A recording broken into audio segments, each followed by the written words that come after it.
Hello everyone. तो चलिए आज फिर से शुरू करते हैं हमारी क्लास को। जैसा कि आपको पता है हम 50 क्वेश्चंस ऑलरेडी कंप्लीट कर चुके हैं। अब हम आगे करने जा रहे हैं। अगर आप मेरी वीडियोस को कंटिन्यू देखना पसंद करते हो तो प्लीज़ लाइक करें, जिससे मैं ऐसी वीडियो आपके लिए और लाती रहूँ। तो चलिए स्टार्ट करते हैं।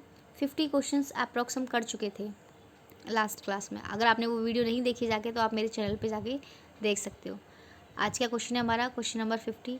हमने उसमें कुछ न्यूमेरिकल्स भी किए थे जिससे आपको रेशो याद हो गए होंगे।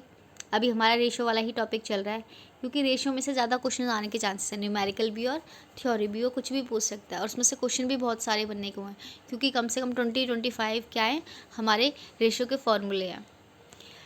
Question number 51, change in profits upon my change in sales into my 100। तो ये हमारा किसका है, ये हमने लास्ट वीडियो में कर चुका है। जिन बच्चों ने लास्ट वीडियो देखी है उन्हें पता होगा प्रॉफिट वॉल्यूम रेशियो का ये क्या है, एक फॉर्मूला है। Change in profits upon my change in sale into my 100। तो option number B is correct. इसमें देखो थोड़े से और फॉर्मूले ये आपको याद होने चाहिए। प्रॉफिट वॉल्यूम रेशियो के 5 फॉर्मूले होते हैं, इसमें 4 लिखे हुए हैं। Sales minus variable cost upon my sales, ये भी हमारा क्या प्रॉफिट वॉल्यूम रेशियो है। Fixed expenses plus profit upon my sale, ये भी हमारा प्रॉफिट वॉल्यूम रेशियो है। चेंज इन प्रॉफिट और contribution upon my change in sale, ये भी हमारा क्या है, प्रॉफिट वॉल्यूम रेशियो है। नेक्स्ट हमारा question number 52, gross profit ratio is calculated by. Same question मैं आपको लास्ट क्लास में करा चुकी हूँ। ग्रॉस प्रॉफिट रेशियो जो होता है वो किस पे कैलकुलेट होता है, नेट सेल पे होता है। तो option number B is correct. Gross profit upon my net sale into my 100। नेक्स्ट हमारा question number 53, if the current ratio of a firm is 2.5:1 and working capital is 90,000, then the amount of current liabilities will be। ये बहुत easy है, ये देखो मैं आपको करा देती हूँ। इसमें ऑप्शन नंबर सी दे रखा है 2.5 और 1, ये क्या है हमारा करंट रेशो, यानी 2.5 क्या हो गया हमारा करंट असेट्स हो गया, 1 क्या हो गया हमारा करंट लायबिलिटी हो गया। क्योंकि करंट रेशो का फॉर्मूला क्या होता है, करंट असेट्स अपॉन में करंट लायबिलिटी। वर्किंग कैपिटल का फॉर्मूला होता है current assets minus current liability. तो 2.5 में से अगर आप -1 करोगे तो आपको आएगा 1.5, और 1.5 की वैल्यू आपको कितनी दे रखी है, 90,000। तो 1 की वैल्यू कितनी हो जाएगी, 60,000। आप निकाल लेना। तो जब 1 की वैल्यू 60,000 आ जाएगी तो आपको निकालना क्या है, आपको इसमें करंट लायबिलिटी निकालना है। तो option number C is correct.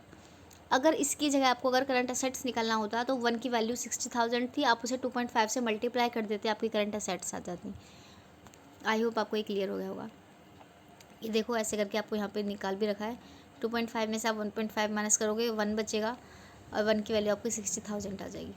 Next हमारा question number 54, from the following data calculated profit and volume ratio sales and profit आपको दे रखा है। सेल्स 2017 की दे रखी है 50,000 एंड प्रॉफिट 5,000। 18 की दे रखी है 75,000 एंड प्रॉफिट 10,000। अभी हमने लास्ट में पढ़ा इसमें क्या होता है, change in profit and change in sale. तो देखो प्रॉफिट में कितना चेंज हुआ है 5,000 का, एंड सेल्स में कितना चेंज हुआ है 25,000 का। तो 5,000 अपन में 25,000 मल्टीप्लाई में 100 इक्वल टू कितना आ जाएगा आपका 20%। तो option number B is correct. Next हमारा क्वेश्चन नंबर 55, आपको ये भी न्यूमेरिकल है। सेल्स गिवन है 1 lakh, variable cost 50,000, interest 5,000, fixed cost 25,000। Operating leverage will be, इसमें आपसे ऑपरेटिंग लिवरेज पूछा हुआ है, वो क्या होता है, कंट्रीब्यूशन अपॉन में EBIT। EBIT होता है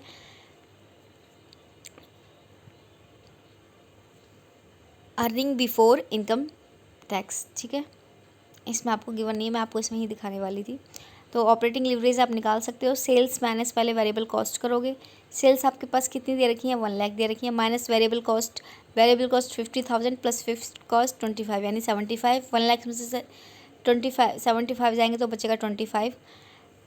अब 25 आपका क्या आ गया, EBI आ गया। ठीक है, और कंट्रीब्यूशन कितना है आपको दे रखा है 50,000 वेरिएबल कॉस्ट का।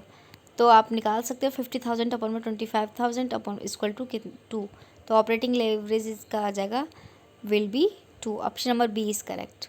नेक्स्ट हमारा क्वेश्चन नंबर 56, कंट्रीब्यूशन दे रखा है आपको 1 लाख, फिक्स्ड कॉस्ट दे रखी है 50,000, इंटरेस्ट दे रखा है 10 लाख, इनकम टैक्स दे रखा है 10,000। उसमें क्या था, बिफोर टैक्स था, इसमें अब आपको इनकम टैक्स भी दे रखा है। ठीक है, कंबाइंड लिवरेज निकाल रखा है, उसमें आपको क्या निकालना था, ऑपरेटिंग लिवरेज निकालना था, जिसमें अर्निंग बिफोर इनकम टैक्स। अब इसमें क्या आ जाएगा, इनकम टैक्स को भी हम ऐड कर लेंगे। कंबाइंड लिवरेज विल बी, अब देखो इसका क्या होता है, कंट्रीब्यूशन प्रॉफिट बिफोर टैक्स। ठीक है, तो कंट्रीब्यूशन कितना दे रखा है हमें 1 लाख, और प्रॉफिट बिफोर टैक्स कितना है हमारा 50,000, तो इसका भी हमारा क्या आ जाएगा 2 आ जाएगा।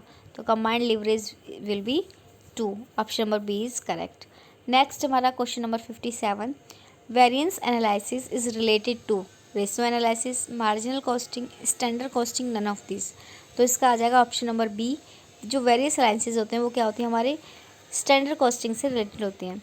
क्यों होते हैं? Standard costing is determinant of the cost of parameters so that the cause of variance can be ascertained over time. Whenever the actual cost is greater than the standard, it is called inverse variance. That's why इनमें कैसा relation होता है? Favourable होते हैं, इसलिए किससे related होते हैं? स्टैंडर्ड कॉस्ट से रिलेटेड होते हैं। नेक्स्ट है हमारा question number 58, liquidity ratio is calculated as follow.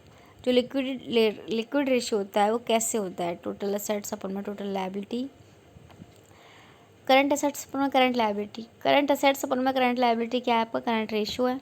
Liquid assets अपन में करंट लायबिलिटी, ये सही है, ये हमारा क्या है? क्विक एसिड रेशियो भी है और लिक्विड रेशियो भी है, ठीक है। करंट लायबिलिटीज अपन में लिक्विड असेट्स, ऐसा कोई फॉर्मूला नहीं है, तो option number C is correct. Which one of the following is activity ratio? अब तक तो आपको याद होना चाहिए एक्टिविटी रेशियो कौन सा होता है? डेट टर्नओवर रेशियो, ठीक है, बाकी सब इसमें नहीं आएगा। और एक्टिविटी रेशियो को हम एफिशिएंसी रेशियो भी बोलते हैं या फिर टर्नओवर रेशियो भी बोलते हैं। इसके 5 टर्नओवर रेशियो आपको याद होने चाहिए, बार बार रिपीट हो रहे हैं, इससे आपको क्या होगा? याद हो जाएंगे और आपके एग्जाम में भी आने के 100% चांसेस हैं। Assets turnover ratio, working capital turnover ratio, account receivable turnover ratio, account receivable को हम डेटर टर्नओवर रेशियो भी बोल देते हैं, fix assets turnover ratio, inventory turnover ratio. Next है हमारा क्वेश्चन नंबर 60 और ये है हमारा न्यूमेरिकल। डिवेंचर दे रखे हैं आपको 5 lakh, equity share capital 25 lakh, cash 1 lakh, debtors 2 lakh, depth equity ratio आपको निकालना है। डेप्थ इक्विटी रेशो को हम क्या बोलते हैं? सॉल्वेंसी भी बोलते हैं, और इसमें क्या है? डेप्थ अपॉन में इक्विटीज का फॉर्मूला होता है, तो आप इसको निकाल दो। ये आपका आ जाएगा, डेप्थ कितने दे रखा है आपको? 5 लाख, और इक्विटी शेयर कैपिटल आपको कितना दे रखा है? 25 लाख। तो 5 अपन में 25 लाख, तो ये आ जाएगा आपका 0.2 रेशियो 1, क्योंकि 25 टू सा 50। कैश एंड डेटर को इसमें ऐड नहीं करेंगे, क्योंकि कैश और डेटर हमारे क्या हैं? असेट्स साइड के हैं बैलेंस शीट में, और असेट साइड की चीज़ों को हम डेप्थ इक्विटी रेशियो में ऐड नहीं करते। इसमें ओनली लायबिलिटी, बैलेंस शीट की लायबिलिटी साइड की चीज़ों को ऐड किया जाता है, उसमें भी ओनली 2, डेप्थ और इक्विटी शेयर होल्डर। तो ये देखो इसमें अभी ऐसे ही दे रखा है,